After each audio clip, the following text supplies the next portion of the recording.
sejahtera untuk kita semua, dan saya hormati Ibu dosen dan teman-teman semua. Saya yang bernama Putra Brema Ketaren dari Prodi D3 Perpustakaan dengan NIM 2122011011. Di sini saya akan menjelaskan tentang sejarah komunikasi. Apa itu sejarah komunikasi? Sejarah komunikasi adalah menyampaikan ide atau gagasan dengan kemauan atau hasrat sebagai dan lain-lain. Pada zaman Yunani kuno, perkembangan ilmu ini merupakan proses yang sangat berargumentasi, yang bersifat mengajak atau retorika, yang membahas tentang khususnya bahkan beberapa pemikiran untuk mempunyai retorika sebagai hal yang penting dalam masyarakat dan pemerintahan. Latar belakang komunikasi sebagai ilmu adalah yaitu asal-usulnya pertama kali pada zaman Yunani kuno sebelum Masehi. Ini dikemukakan oleh teolog-teolog yang ternama seperti Aristoteles. Dia menyebutkan bahwa dalam komunikasi terdapat komunikator atau pesan dan penerima. Jadi kesimpulan dari gagasan ini adalah komunikator menentukan apa yang harus diarahkan, dan pada akhlaknya adalah yaitu pilihan melalui suatu media yang dikuasainya, maka akan keluar juga hasil yang ditentukannya. Pada yang berikutnya, pada perkembangan ini disampaikan dan terlahirlah dua bentuk komunikasi yang masing-masingnya berada di benua yang berbeda. Artinya, ini merupakan titik awal munculnya atau nampaknya ilmu komunikasi. Yang berikutnya, munculnya teknologi sebagai alat komunikasi. Apa itu alat komunikasi? Sejarahnya, perkembangannya pada alat teknologi informasi ini tak lepas dari sejarah peradaban manusia. Pada zaman dahulu kala juga penyampaian informasi ini dilakukan dengan contohnya seperti para gambar-gambar dan dinding-dinding di gua, letakkan batu-batu, tengkorak, atau sejarah contohnya seperti prasasti. Dan yang berikutnya perkembangan atau teknologi informasi dan komunikasi. Dimulai dari pada zaman prasejarah sampai pada zaman modern saat ini. Yang pertama yaitu masa prasejarah. Apa itu masa prasejarah? Masa prasejarah adalah teknologi informasi yang disampaikan oleh manusia yang fungsinya sebagai sistem untuk pengenalan dalam bentuk manusia yang saling kenal, untuk menggambarkan informasi dan binatang buruannya. Pada masa ini, manusia mengidentifikasikan benda-benda yang ada di sekitar lingkungannya. Contohnya, pada dinding gua tempat tinggalnya. Alat komunikasinya ini pada zaman mereka hanya berkisar pada bentuk suara atau dengungan yang mereka gunakan sebagai bahasa isyarat. Pada masa ini mulai terciptalah alat-alat yang menghasilkan bunyi seperti isyarat. Contoh alat-alatnya itu yaitu seperti gendang, trompet, dan tanduk yang terbuat dari binatang-binatang. Dan yang terakhir dengan bahasa isyarat yang berupa asap. Selanjutnya pada masa 3000 sebelum Masehi, untuk pertama kalinya digunakan oleh bangsa Sumeria yang menggunakan simbol-simbol yang dibentuk oleh para piktografi sebagai huruf. Simbol atau huruf-huruf ini juga mempunyai bentuk atau bunyi yang berbeda-beda sehingga mampu menjadikan kata, kalimat, dan bahasa. Pada zaman 2900 sebelum Masehi, bangsa Mesir kuno menggunakan huruf hittograf. Apa itu huruf hittograf? Huruf hittograf merupakan bahasa simbol yang dimana diungkapkan oleh diwakili oleh simbol dan benda-benda yang berbeda. Contoh yang digabungkan menjadi satu rangkaian, maka akan menghasilkanlah sebuah arti yang berbeda-beda. Bentuk tulisan dan bahasa hitograf ini lebih maju dibandingkan dengan hasil tulisan bangsa Sumeria. Itu selanjutnya masa 500 sebelum Masehi.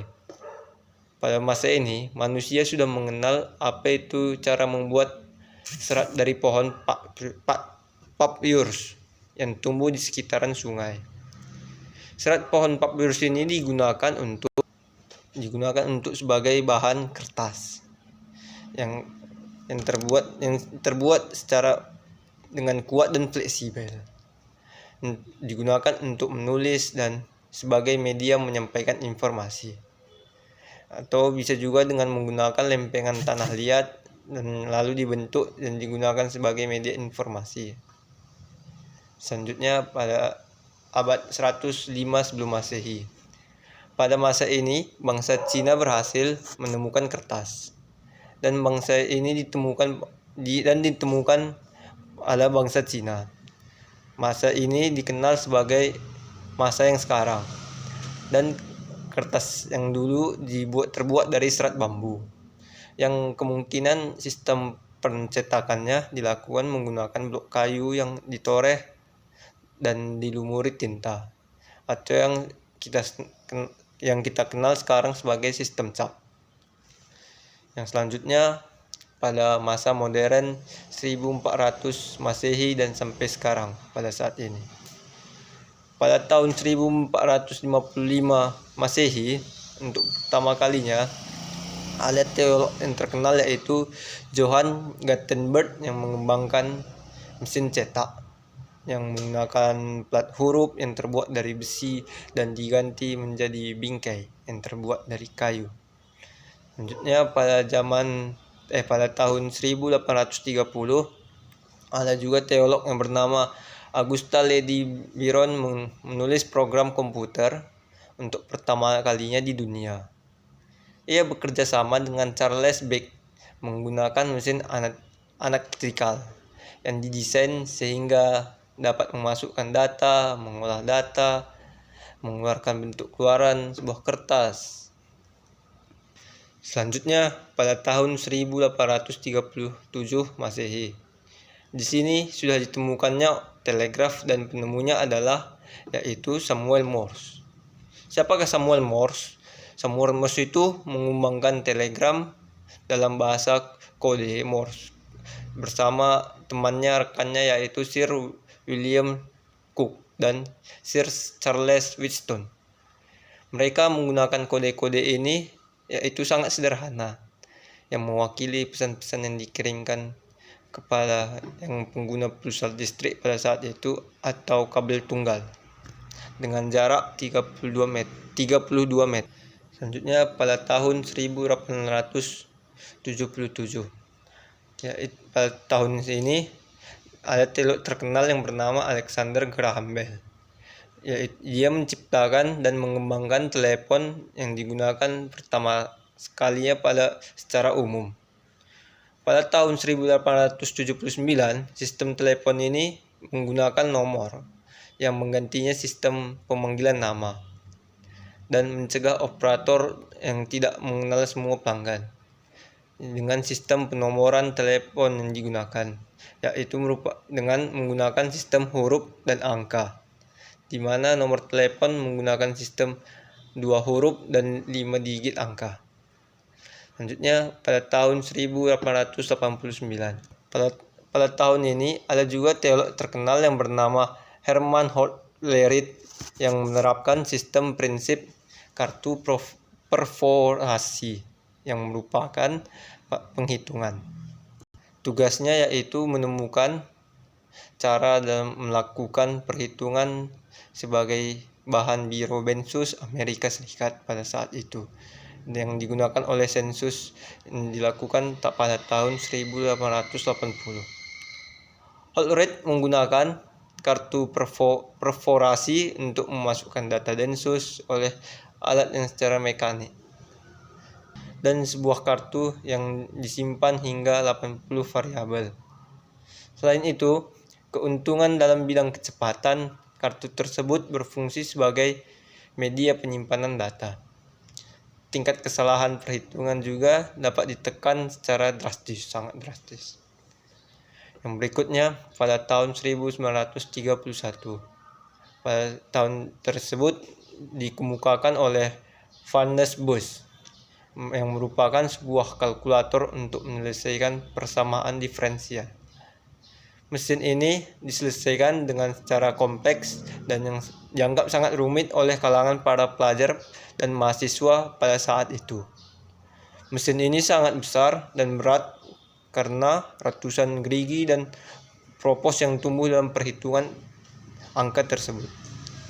Yang selanjutnya, pada tahun 1939 dikemukakan oleh Dr. John V. Atanasoff dan dibantu oleh rekannya yang bernama Clifford Berry yang berhasil menciptakan komputer elektronik digital pada pertama kali. Sejak saat ini, komputer terus mengalami perkembangan zaman hingga semakin canggih. Mengenai sejarah perkembangannya, komputer akan dijelaskan pada tahun 1973 sampai tahun 1990. Pada masa ini, internet sudah diperkenalkan dan dipaparkan tentang TCP atau IP secara harfiah. Internet atau bahasa yang kepanjangannya Internet Connection Networking dapat diartikan sebagai rangkaian yang terhubung dalam beberapa rangkaian pusat atau yang disebut diantaranya adalah ARPANET, yang diantaranya merupakan rangkaian tanpa pusat, teori Quening dan kaidah pertukaran paket. Pada 1981, National Science Foundation mengembangkan backbone yang disebut CISNET dengan kapasitas 56 kilobytes untuk setiap institusi pemerintahan.